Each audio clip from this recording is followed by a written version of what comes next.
carbohydrate insulin model of obesity, the underlying theory that ketogenic diets have some sort of metabolic advantage has been experimentally falsified.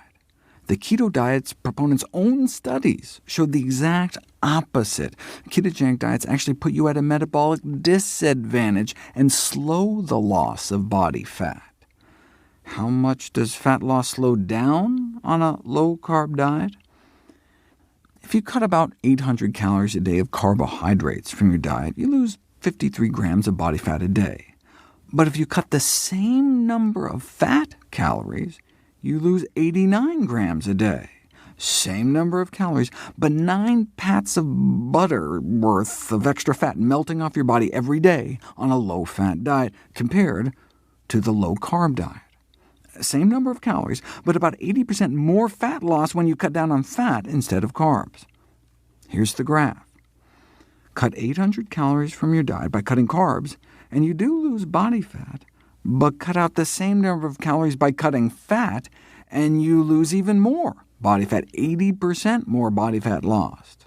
The title of the study speaks for itself. Calorie for calorie, dietary fat restriction results in more body fat loss than carbohydrate restriction in people with obesity.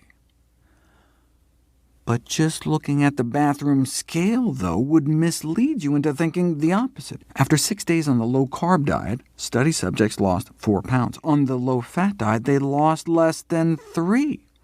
So step on the scale, and it looks like the low-carb diet wins hands down. So you can see why low-carb diets are so popular.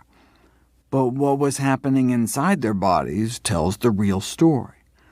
The low-carb group was losing mostly lean mass, water and protein. This loss of water weight helps explain why low-carb diets have been such cash cows for publishers over the last 150 years. That's their secret.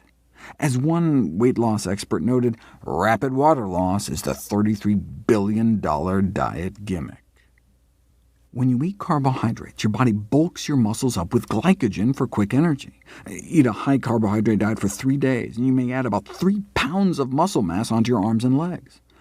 Those glycogen stores drain away, though, on a low-carb diet and pull water out with it.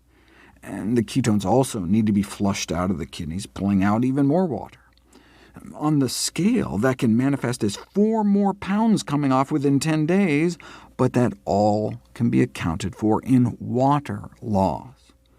The bottom line, keto diets just don't hold water. But the thrill of seeing the pounds come off so quickly on the scale keeps many coming back. When the diet fails, the dieters often blame themselves. But the intoxication of that initial rapid weight loss may tempt them back, like getting drunk again after forgetting how terrible the last hangover was. This has been dubbed the false hope syndrome. The diet industry thrives off a repeat customer, something low-carb diets were built for, given that rapid initial water loss. But what we care about is body fat. In 6 days, the low-fat diet extracted a total of 80% more fat from the body than the low-carb diet.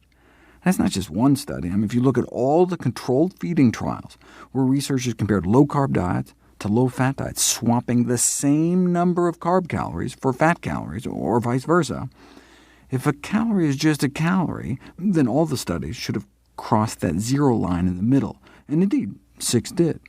One study showed more fat loss on a low-carb diet, but every other study favored the low-fat diet.